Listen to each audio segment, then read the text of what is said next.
이 시간에 나눌 말씀의 주제는 복음입니다.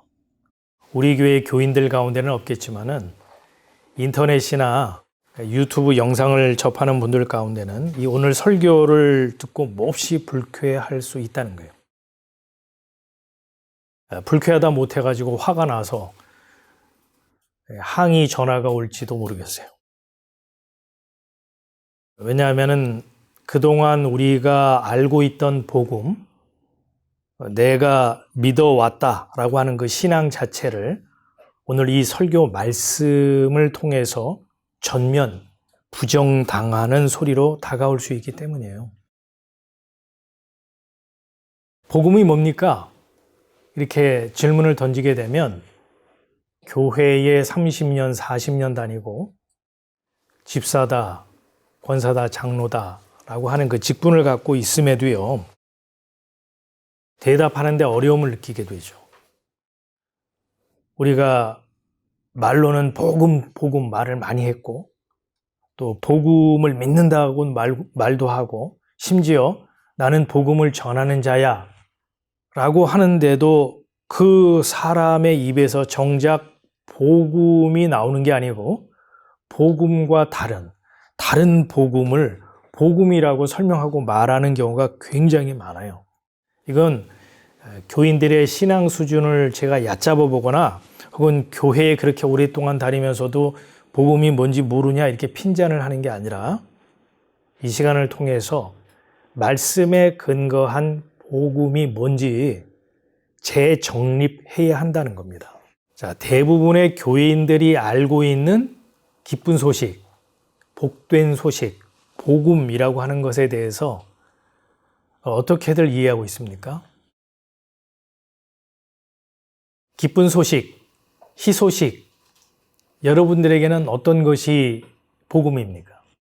어떤 분이 몸이 너무 아프고 이유 없이 시름시름 몸이 늘어지고 소화도 잘 안 되고 그래서 병원을 찾아갔거든요.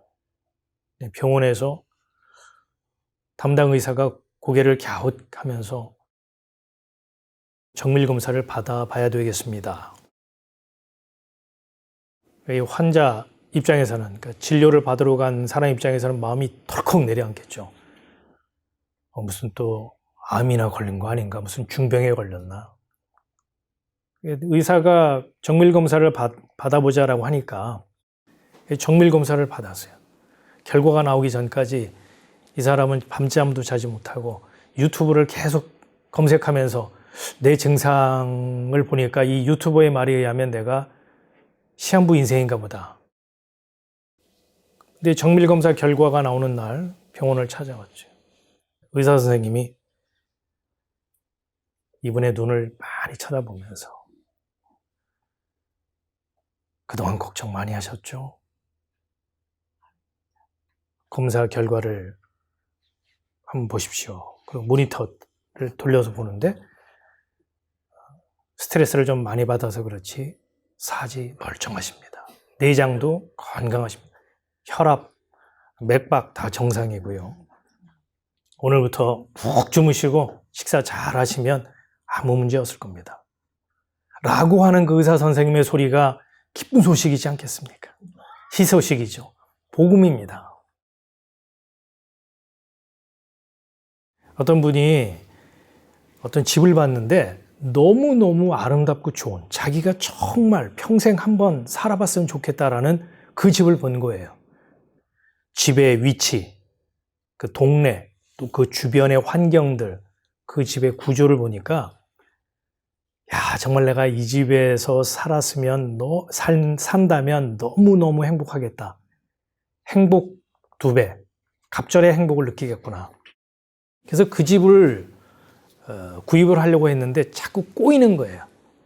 그 집을 팔겠다고 내놓은 분하고도 뭔가 안 맞고 또 뭐 에스크로를 들어갔는데 여러 가지 상황들이 복잡하게 얽혀가지고 잡을 듯 말 듯 하면서 이 집이 자기에게 자꾸 멀어져 가는 거예요. 이분에게 들어오는 마음이 뭐냐? 포기죠. 이게 내게 아닌가 보구나. 너무 안타깝다. 아쉽다. 그렇게 낙심천만해 있는데 부동산 업자한테서 어느 날 전화가 왔어요. 사모님, 에스크로 잘 원만하게 해결이 됐어요. 집주인도 그 조건 다 이렇게 해서 고칠 거 고치고 다 해주신답니다. 또 가격도 이 선에서 다 합의가 됐습니다. 이제 사모님이 받으실 거는 그 집 열쇠입니다. 그 얘기를 들은 그 사모님 얼마나 할렐루야겠어요. 기쁜 소식, 복된 소식, 희소식이죠. 20년째 목회하는 목사님이 있었어요. 근데 자기 교회 건물이 없어가지고 뭐 한 1년 있다가 또 옮겨가야 되고 또 한 2년 있다가 또 렌트비 또 올려달라고 그래서 또 옮겨야 되고 20년 목회하는 동안에 이사만 다닌 거예요. 교인들은 안 늘어나고 엎친 데 덮친 격으로 코로나19 팬데믹이 오면서 교회 또 한동안 문 닫게 되고 그리고 어렵사리 교회 오픈했는데 교인들은 반토막이 나버리고 또 어디 가서 어떻게 교회를 열어서 목회를 해야 될지 암담한 상황이 된 거죠. 교회 문 닫아야 될까? 어느 날 저녁 시간에 어떤 집사님으로부터 전화가 온 거예요. 목사님, 제가 사실은 그 비즈니스 하는 거 아시잖아요. 제 사무실이 하나 있는데 우리 교인들 들어가면 한 50명은 충분히 들어갈 수 있는 공간입니다. 금요일 저녁하고 주일날은 마음껏 사용하실 수가 있어요. 목사님 한번 와보시고 교회 예배당 장소로서 합당하다고 보시면 그저 뭐 유틸리티만 내고 사용하셔도 좋습니다. 아이고 할렐루야, 얼마나 복된 소식이고 희소식이겠습니까? 그래서 목사님이 하나님 앞에 무릎 꿇고 감사 기도를 올렸다는 그 복음을 접했다는 것이죠.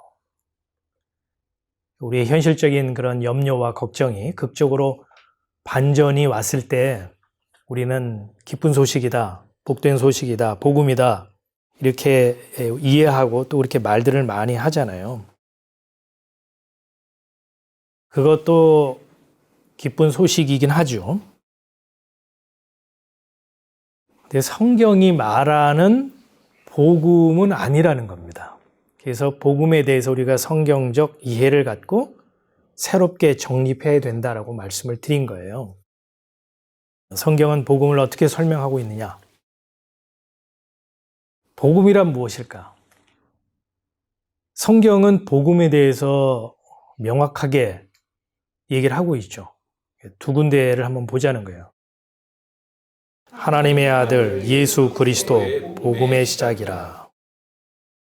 마가는 마가 복음을 시작하면서 간단하지만 아주 명쾌하게 진술을 하고 있죠. 하나님의 아들 예수 그리스도 복음의 시작. 로마서를 기록한 사도 바울은 복음에 대해서 어떻게 정의를 하고 있는지 또 보겠습니다. 이 복음은 하나님이 선지자들로 말미암아 그의 아들에 관하여 성경에 미리 약속하신 것이라. 이 아들로 말하면 육신으로는 다윗의 혈통에서 나셨고 성결의 영으로는 죽은 자 가운데서 부활하여 능력으로 하나님의 아들로 인정되셨으니 곧 우리 주 예수 그리스도시니라. 성경은 복음을 무엇이라고 정의를 하고 있느냐 하면 복음은 하나님의 아들 주 예수 그리스도. 그럼 왜 예수 그리스도가 복음이냐? 이제 우리가 추적을 해봐야 되는 거예요. 세례 요한은 예수님이 행하시고 다니시는 걸 딱 보고 뭐라고 외쳤냐면 세상 죄를 지고 가는 하나님의 어린 양이로다 라고 외쳤죠. 예수님을 보고 저분이 세상의 모든 죄를 몽탕 뒤집어 쓰고 짊어지고 대속의 죽음을 죽을 하나님의 어린 양이야 라고 얘기를 했다는 거예요. 예수님 스스로도요, 예수님께서 이 땅에 오신 목적을 밝히 말씀하시면서 인자가 이 세상에 온 것은 섬김을 받으려 함이 아니요 도리어 섬기려 하고 자기 목숨을 많은 사람의 대속물로 주려 함이라 라고 말씀하셨죠. 세례 요한이 예수님을 보고 하나님의 어린 양이야. 또 예수님 스스로가 나는 죄인들을 위해 죽어 대속의 제물이 되어주기 위해서 이 땅에 왔어 라고 이렇게 말씀을 하셨어요. 자, 중간 정리를 하자면 세상 죄를 지고 가는 어린 양, 하나님의 어린 양이라는 말이나 나는 죄인들의 죄를 대신 속하기 위해서 희생 제물로 왔어 라는 말이나 같은 말이죠. 복음은 하나님의 아들 주 예수 그리스도인데 예수 그리스도는 대속물로 오셨다라는 것이 복음이 함의하고 있는 내용이에요. 이 두 가지 내용을 반드시 기억하셔야 됩니다. 예수를 주와 그리스도로 고백하고 신앙하는 성도라면 이 내용의 근거가 없이, 이 내용이 없이 하는 고백과 신앙은 안고 없는 찐빵이고 허당이라는 말이에요. 그건 신앙이 아니에요. 성경이 말하는 신앙이 아닙니다. 그러니까 여러분이 나 예수 믿습니다. 나 복음 믿어요. 나 성도입니다. 라고 했을 때는 반드시 이 두 가지 내용을 갖고 있어야 됩니다. 자, 그렇다면 이제 우리가 질문을 해야 돼요. 무슨 질문을 해야 되느냐? 그렇다면 예수 그리스도, 그분이 복음인데 어떤 사람에게, 어떤 자에게 예수가 복음이 되겠느냐라는 거예요. 누구에게 예수가 기쁜 소식, 복된 소식, 복음이 되겠습니까? 예수 그리스도의 대속의 죽음이 없었다면, 이분이 나를 대신해서 피 흘리지 않았다면 나는 죄로부터 풀려나 자유할 수 없는 죄인입니다 라고 고백하고 인정하는 사람에게 예수가 기쁜 소식, 복된 소식, 복음이 되겠죠. 나는 죄 용서함을 받을 필요가 없습니다. 나는 나름 의롭습니다. 내가 큰 죄는 짓지 않았지만 성실하고 정직하게 살아가는 사람입니다. 나름 법을 지키며 살아가려고 하는 사람이거든요. 라는 사람에게 예수가 복된 소식이 될까요? 안 될까요? 의미가 없는 거예요. 복음, 예수 그리스도가 그 기쁜 소식이 되려면 예수의 대속물이 없이 나는 살 길이 없다라고 하는 죄인임을 고백하고 인정해야 가능하다는 거예요. 거듭 말하지만요, 하나님의 아들 주 예수 그리스도, 이게 복음이고요. 이 그리스도는 죄인들의 대속물로 자신의 생명을 내어주려고 오신 분이라는 거예요. 이 내용을 다 포함하고 있는 또 다른 단어, 천국 복음이라고 말하기도 하고 하늘 복음이라고 말하기도 하고요. 우리가 익히 알고 있는 하나님 나라, 엄밀하게 말하면 원어적으로 따지면 하나님의 왕국이죠. 하나님의 왕국이라고도 이렇게 말을 해요. 왜 예수 그리스도의 대속의 은혜를 천국 복음, 하나님 나라라고 하는가 하면요, 하나님 나라는 예수님이 주와 그리스도가 되어서 은혜라는 방식으로 왕노릇하고 통치하며 다스리는 왕국이기 때문이에요. 하나님 나라라는 단어가 성경에 굉장히 많이 있거든요. 하나님의 나라가 임했다, 하나님 나라를 보지 못할 것이다, 하나님 나라에 대한 단어가 많이 나오는데, 그러면 하나님 나라가 뭐냐라고 질문하면 교인들은 물론이고 뭐 신학교 교수님도 이상한 얘기를 많이 해요. 그러니까 이런 시간을 빌어서 아주 명확하게 그냥 마음판에 새겨버리자 이거죠. 이런 내용에 대해서 바른 이해를 갖지 못하면 우리의 신앙이 이상한 신앙이 돼요. 뭐 기복신앙이 되기도 하고, 아니면 먼 미래에 있을 어떤 그 죽어서나 가게 되는 하나님 나라라고 이해하는 경향도 있고 그렇거든요. 하나님 나라는 장소나 공간적인 개념보다 더 우선되는 게 뭐냐면요, 상태예요, 상태. 우리가 죽어서야 가게 되는 하나님 나라, 천국, 이렇게만 이해하면 그건 굉장히 가난한 성경 해석이라는 거예요. 하나님 나라는 예수님이 한마디로 왕이 되어 주와 그리스도가 되어 그 대속의 은혜라는 방식으로 왕노로 타시면서 통치하고 다스리는 그 상태, 그 나라, 그 왕국, 그걸 하나님 나라라고 한다는 거예요. 그러니까 대속의 은혜가 천국 복음의 핵심이고요, 하나님 나라의 통치 원리인 것입니다. 만약에 하나님의 나라가 예수 그리스도가 왕이 아니고 또 예수 그리스도의 은혜의 원리로 통치하고 다스리는 나라가 아니라면 그건 하나님의 나라가 아니라는 것을 여러분 기억하셔야 돼요. 그건 천국이 아니에요. 하나님의 아들 주 예수 그리스도, 그 예수 그리스도께서 나의 죄를 대신하려 대속물로 죽은 이 내용이 복음인데, 사도들이 이 복음을 목숨을 걸고 전했다는 사실입니다. 이 외에 다른 걸 전하면 그건 다른 복음인 거죠.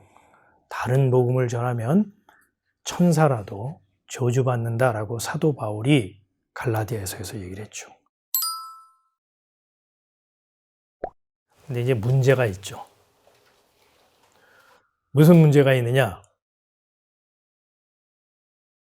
대속물이 없이는 나는 살 길이 없습니다. 이렇게 인정하고 고백하는 죄인이 과연 몇 명이나 있을까 하는 겁니다. 뭐 토막 살인을 했거나 연쇄 살인을 한 것도 아니고, 그렇다고 나라를 팔아먹은 죄인도 아닌데, 내 대신 누군가 대속물이 되어서 죽어야만 할 만큼 내가 죄인인가? 우리가 교회를 3, 40년 다니고 3, 4대째 기독교 집안이라고 말을 하고 교회의 직분자라고 얘기하고 목사라, 선교사다 뭐 이렇게 말을 하지만 정말 나는 어린 양 예수 그리스도 그 대속물이 없다면 살 길이 없는 죄인입니다, 이렇게 고백하는 사람이 있을까 하는 거예요. 제가 설교 시작하면서 서두에 그 말씀을 드린 거예요. 오늘 이 설교를 듣고 기분이 몹시 더럽고 화가 나서 항의 전화할 분이 있을 수도 있다라고 한 거예요. 왜요? 우리가 예수를 정말 믿는다고 한다면 이 두 가지 내용에 대해서 고백을 하고 인정을 해야 되는데, 내 대신 누가 죽어야 할 만큼 내가 죄인이라고 생각한 적이 있느냐라는 거예요.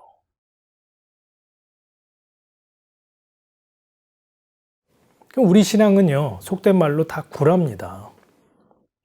다 부정당하는 거죠. 말씀에 의해서 완전히 꽝이야, 아니라니까 이런 판정을 받는다는 거예요. 굉장히 자존심 상한다고 제가 말씀을 드렸죠. 이 복음과 관련해서 제가 한마디 더 이제 첨부를 하고 싶은 게 뭐냐면, 예수 그리스도의 사역의 핵심은 십자가 사건이 아니고 부활 사건이라는 거예요. 제자들도 전한 것이 부활의 증인으로서 부활을 증거했다고 주장하는 많은 이들이 있더라고요. 그게 틀렸다고 하는 것은 아니에요. 그런데 부활은 무엇을 전제로 하죠? 죽음을 전제해요. 죽음 없는 부활은 있을 수가 없어요. 그렇다면 부활의 증인은 반드시 죽음을 언급하고 설명을 해야겠죠. 예수님이 왜 죽으셨는가? 무엇 때문에 죽었는가?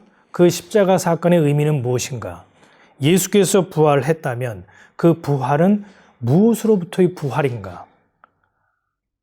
그럼 예수의 죽음은 우리에게 어떤 영적 의미를 주고 있는가도 다 설명을 해야 되는 거죠. 부활 사건보다 더 본질적으로 앞서서 더 자세하게, 더 풍성하게, 더 절실히 얘기해야 될 것은 십자가 사건의 의미이지 부활이 아니라는 거예요. 부활이 예수 그리스도의 사역의 핵심이다. 틀린 말은 아니나 이 죽음에 대해서 생략하거나 약화시킨다면 그는 복음의 가장 중요한 요소를 빠뜨린 거가 된다는 말이에요. 복음이 복음되기 위해서 또 내가 복음 전하는 목사다라고 한다면 반드시 거기는 두 가지를 전해야 돼요. 한 가지는 뭐냐? 사람이 무슨 선한 일을 하더라도 자신을 불사르게 내어줄지라도 사람은 하나님 앞에서 죄인이다. 이 사실을 선포해야 돼요.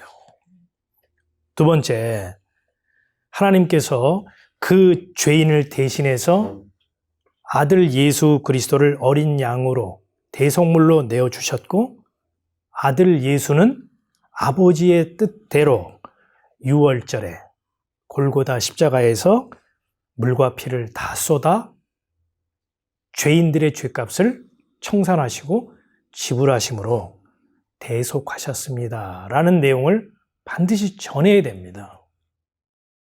그래야 복음이 복음다워지는 거고 복음을 전하는 목사라고 말할 수가 있는 것이죠. 이 죽을 죄인에게 어린 양 예수가 기쁜 소식, 복된 소식, 복음으로 다가오지 않겠습니까? 그런데도 사람들은 이런 소리 듣기 싫어하고 그런 복음 전하면 교회가 부흥하지 않으니까 목사님들이 교인들 눈치 보고 교인들 비위 맞추느라고 복음에다가 자꾸 물 타죠. 복음에다가 자꾸 MSG를 뿌려요. 그리고 복음 아닌 다른 복음을 복음인 것처럼 포장을 해가지고 당위정을 발라서 자꾸 먹으라고 주죠. 그걸 계속 먹으면 구원으로 인도하는 말씀이 아니라 정죄의 대상이 된다는 거예요. 제가 얼마 전에 한인마켓을 이렇게 갔는데 그 한인마켓 출입구에 어떤 여성분들이 피켓을 들고 있어요. 서너 분이. 무슨 홍보 활동을 하는 건지 호객 행위를 하는 건지 들고 이제 마켓에 들어가는 분들에게 무슨 말을 막 해요. 궁금하잖아요. 그래서 이제 가까이 가서 봤더니 그 피켓에 뭐라고 되어 있냐면 여러분들도 알 거예요. 증문즉설. 무슨 스님 LA에 오시다. 그 피켓을 들고 있는 한 분이 저보고 오세요. 기쁜 소식 들으실 거예요. 제가 그 강사의 그 강의를 유튜브에서 쭉 몇 개 봤거든요. 그 강사 입에서요. 십자가 사건의 의미, 그 대속, 죄인을 위해서 대속물로 왔다는 얘기 한마디 들은 적이 없어요. 복음은 한마디도 안 나오더라 이 말이에요. 처세를 말하고 이 세상의 행복 찾기를 말하고 우리 스스로 의로워질 수 있다고 말하고 우리 안에 있는 성령을 깨우면 내가 성령이 된다고 말하고 적극적인 사고방식, 긍정적인 마인드 가지고 살아가면 행복해진다고 말하고 사람들의 아픈 마음 답답한 심정, 그거를 아주 화려한 화술로 다 보다듬어주고. 그러니까 사람들이 거기 몰려가는 것이죠. 복음인 줄 알고 가는 거예요. 복음인지 복음이 아닌지 여러분이 분별할 수 있다면 그분 참 복된 사람입니다. 거듭 강조하고 싶은 것은 성경이 말하는 복음은 하나님의 아들, 주 예수 그리스도, 그게 복음이고요. 그 예수 그리스도가 죄인들의 죄값을 짊어지고 희생하러 오신 대속물이라는 것입니다. 그렇기 때문에 그분이 나에게 기쁜 소식, 복된 소식, 복음이 되려면 나는 대속물이 있어야 할 만큼 중한 죄인이라는 고백이 있어야 되고 죄인으로 드러나야 하는 것이겠죠. 여기까지만 말하면 우리는 참 절망적이고 답이 없습니다. 앞서 얘기했지만 어느 누가 나 대신 죽어야 할 만큼 자기가 중죄인이라고 생각할 사람이 어디 있겠어요. 주님이 하나님 나라의 백성으로 만들어 가실 자, 그 백성으로 삼으실 자들은 우리 인생의 여정 속에서 내가 왜 죄인인가를 깨닫게 하십니다. 아니, 성경을 통해서 이미 인생들이 왜 죄인인가 밝히 말씀하고 있죠. 특히 창세기의 범죄 사건 이후에, 에덴에서 추방된 이후에 우리 인생들과 세상이 왜 죄 가운데 살아가는지, 예수 그리스도의 대속이 필요한 존재인지 성경은 끊임없이 우리에게 이미 말씀하고 있다는 거예요. 그래서 복음이라고 하는 것은요, 내가 선택하고 결단해서 쟁취하고 소유하는 그런 게 복음이 아니고요. 복음은 주어지는 겁니다. 예수 그리스도께서 하늘나라 백성으로 삼으실 자들에게 허락하시는 선물이에요. 은혜입니다. 주어지는 거예요, 복음은.